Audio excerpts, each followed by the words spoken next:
जय हिंद मेरे प्यारे बच्चों, मैं अनुराग शर्मा आपके अपने YouTube चैनल पर आपका स्वागत करता हूं।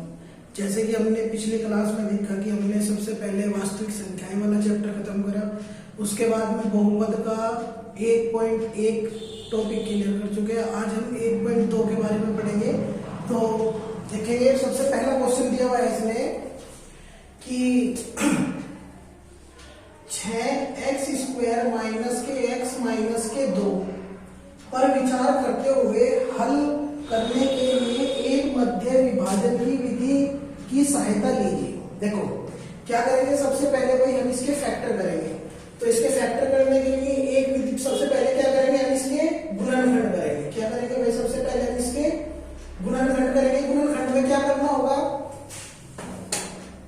तो देखेंगे गुणनखंड करने के लिए क्या होगा भाई, यानी कि 6x² माइनस के x माइनस के 2, यानी कि 6 की गुणा जब मैं 2 में करूंगा 6 दूनी 12, यानी कि 6 की गुणा जब 2 में करूंगा 6 दूनी 12। अब मुझे 12 के फैक्टर ऐसे करने कि जब ऐसी दो संख्याएं जिनकी गुणा करने पे तो 12 हो, अगर मैं उनकी आपस में गुणा करूं तो कितनी हो 12, अगर मैं उनका अंतर करूं तो अंतर कितना हो 1, अंतर कितना हो 1। तो ऐसी संख्या होगी 4 गुणा 3, यानी कि 4 माइनस 3, 4 की गुणा 3 में अगर मैं 4 के 12, 4 में से 3 घटाऊंगा कितना हो जाएगा बच्चों 1।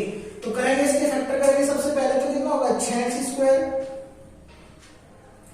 माइनस के 4 माइनस के 3 x माइनस के 2। देखो तो सबसे पहले क्या करेंगे भाई, इसकी मतलब 6x², इसकी गुणा अंदर करेंगे तो अगर जब कोष्ठ से पहले माइनस का चिन्ह हो तो अंदर के चिन्ह बदलेंगे, यानी कि 4x माइनस माइनस प्लस के 3x माइनस के 2।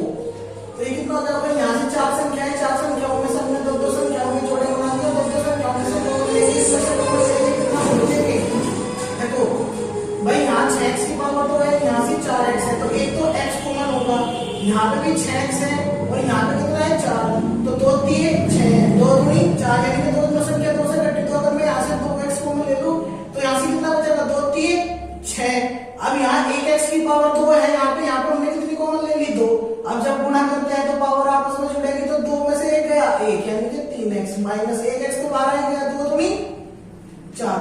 अब बिल्कुल देखो, जब तक आपका जैसा इस क्वेश्चन में है ऐसा ही आपका अगले क्वेश्चन में अगर नहीं आया तो आपका आंसर क्या होगा भाई, गलत हो जाएगा। तो यहाँ पे क्या होगा 3x माइनस के 2, इसमें से हमने क्या करा 1 कॉमन ले लिया, तो क्या होगा 3x माइनस के 2 और 2x प्लस का 1। अब सबसे पहले क्या करेंगे भाई, इसके शून्यांक निकाल लेंगे। अब जब इसके शून्यांक निकाल लेंगे तो शून्यांक निकालने के लिए क्या करना होगा भाई, जब इसके हम क्या निकाल लेंगे शून्यांक। कई बार बच्चों को पता ही नहीं होता कि शून्यांक क्या होगा, तो शून्यांक के लिए क्या करेंगे 3x माइनस 2 बराबर 0। तो 3x बराबर कितना होगा भाई, ये माइनस का है, इधर जाएगा एक हो जाएगा प्लस का, तो 3x बराबर 2, यानी कि मुझे x की वैल्यू निकालनी है, तो x बराबर कितना हो जाएगा 2/3। दूसरा कितना हो जाएगा 2x प्लस का 1 बराबर 0। भाई ये इधर चले जाएगा, एक हो जाएगा माइनस का, तो 2x बराबर माइनस का 1। अगर मैं यहाँ से 2 गुणा में इस तरह बिज्जू में कहेंगे हो जाएगा माइनस को, तो यानी कि माइनस का 1/2, तो यानी कि हमारे पास में 2 मूल हो गए। अब क्या करेंगे देखो, तो अल्फा की वैल्यू कितनी होगी हमारे पास 2/3, बीटा की वैल्यू कितनी होगी हमारे पास माइनस का 1/2। अब मैं आपको सूत्र का निगमन करना सिखाऊंगा कि कैसे सूत्र बनेगा। आप सूत्र देखेंगे, आपने देखा होगा कि शून्यांकों का योग, सबसे पहला क्वेश्चन आ गया शून्यांकों का योग।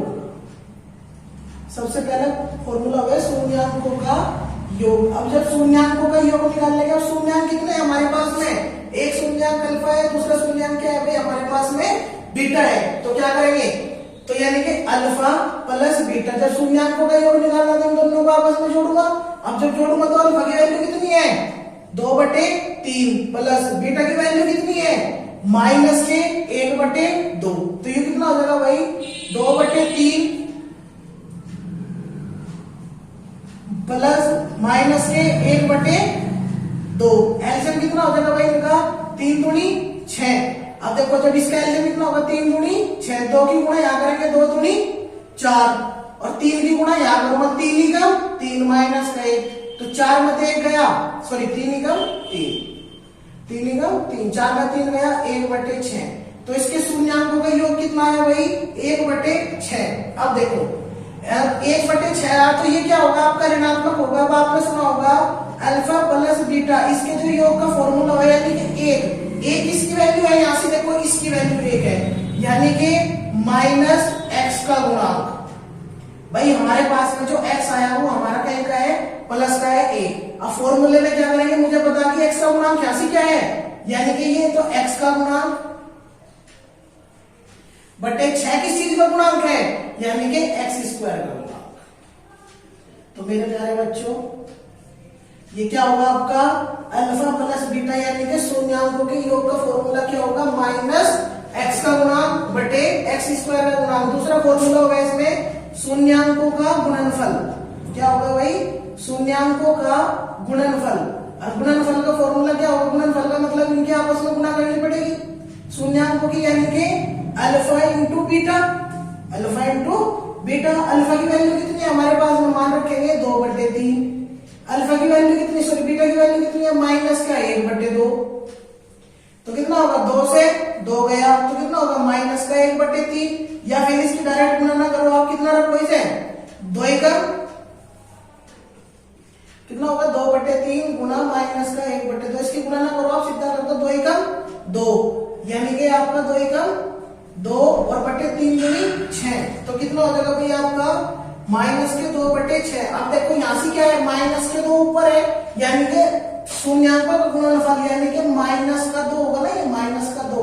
तो -2 ऊपर है, तो यानी कि ये क्या होगा आपका अचर पद। ऊपर क्या होगा भैया आपका अचर पद, और नीचे क्या होगा आपका 3 दूनी 6, यानी कि किसका गुणांक x² का गुणांक। किसका गुणांक x² का गुणांक।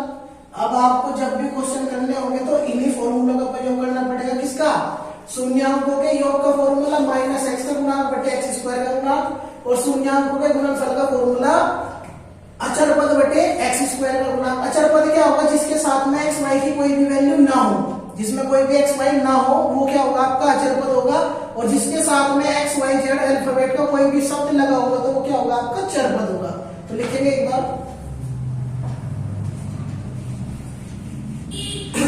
अगर आप मेरे YouTube चैनल पर नए जुड़े हो तो कृपया चैनल को सब्सक्राइब करें, ताकि देखो आपका एक सब्सक्राइब ही हमारे लिए मोटिवेशन होगा। जब भी आप कमेंट करोगे तो इसका मतलब हमें लगेगा कि हाँ बच्चे पढ़ रहे, बच्चों की समझ में आ रहा। जब तक आप कमेंट करके नहीं बताओगे कि क्या पढ़ रहे हैं आप क्या नहीं, तो कैसे बता पाओगे।